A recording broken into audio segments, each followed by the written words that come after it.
You've heard that leaders are readers, but have you heard that leaders are listeners?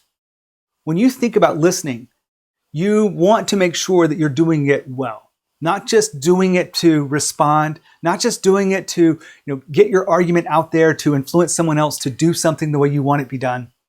You want to make sure you're truly listening so that people on your team feel heard, seen, and understood. That means you take the time to truly let people feel heard. Let them feel seen. Let them feel understood. When you listen to your employees, something magical happens. They begin to trust you, admire you.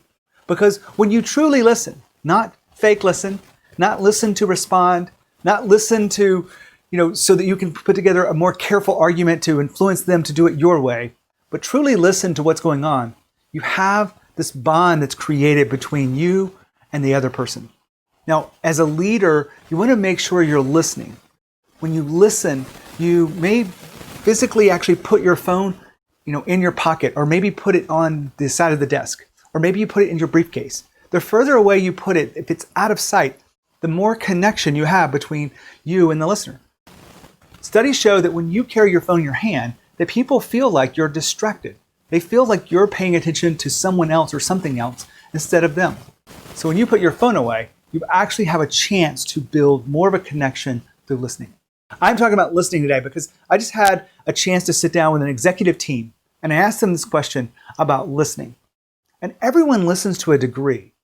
But my question to you is, how could you listen more deeply? How could you listen beyond the words? How could you listen to what's really going on? Do you ask questions that allow you to get to the heart of the issue, not just the surface level? Many times I will ask someone I'm working with 4 whys on a topic. The reason why I ask 4 whys is because I want to understand deeply. I want them to feel that I really understand this. And I did this inside of an executive team around someone who really likes to dance. And she talked about how she really liked to dance. And I said, why? And she said, because I like the movement. I like the energy that's going on. I said, well, why do you like that? And she goes, well, it makes me feel good. I was like, why does it make you feel good? And as she continued to explain why this is something she likes to do in her free time, the others in the room actually got a feeling for who she was at a deeper level.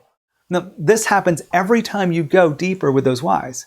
Now, you may not be able to do this in a team environment all the time, but sometimes you want to make sure you're listening. So deep whys is one way. Another way to listen more deeply is to really figure out what's going on behind the words. You want to really understand what they're trying to say, what the emotions that are going on that are keeping them looking at something from one perspective. You're trying to influence them to, step up and take a more ownership in their work, or you're asking them to be completely bought in. You want to make sure that you are going behind just that surface level. And what's the emotion of those things? I share all this with you because leaders are listeners. When you think about your job as a leader, it's not just to get the work done. Your job is to connect and really influence others. One way to do that is by listening more deeply than ever before. So even though you're listening now, see if you can listen more deeply. My name is Gene Hammett. I work with hyper-growth companies, their teams, their CEOs, to help them continue growth. I help them get out of their own way. I help them see more clearly who they are so that they can lead with more effectiveness, because every employee deserves a great leader. All this to be said is these little concepts I share with you through pieces of content are just part of what I do through the podcast Growth Think Tank. If you want to be a better leader, make sure you check out growththinktank.com. As always, lead with courage. We'll see you next time.